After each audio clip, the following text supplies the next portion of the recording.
அச்சமில்லை அச்சமில்லை அச்சம் என்பதில்லையே, உச்சி மீது வானிடந்து வீழுகின்ற போதிலும் அச்சமில்லை அச்சமில்லை அச்சம் என்பதில்லையே. அதாவது கவிதைகள் அப்படின்றது வெறும் வார்த்தைகளோ சொற்களோ கிடையாது. அது உள்ளத்துல எரியக்கூடிய அந்த ஒரு தீ. அந்த தீக்கு ஒரு வடிவம் கொடுத்தவர் தான் மகாகவி பாரதியார் அவர்கள்.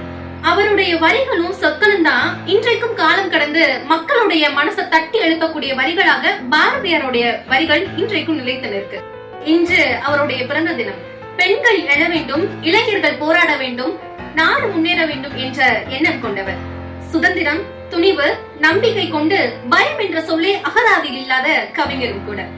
இன்னும் எத்தனை தலைமுறைகள் வந்தாலும் அவருடைய கவிதைகள் அப்படின்றது நம்முடைய மனசுக்குள்ள ஒரு தீப்பொறியை ஏற்படுத்தும், சேர்த்து நம்பிக்கையும் துணிவையும் ஏற்படுத்தக்கூடிய ஒரு வரிகளாக பாரதியாருடைய கவிதை வரிகள் என்றைக்கும் நிலைத்து நிற்கும்.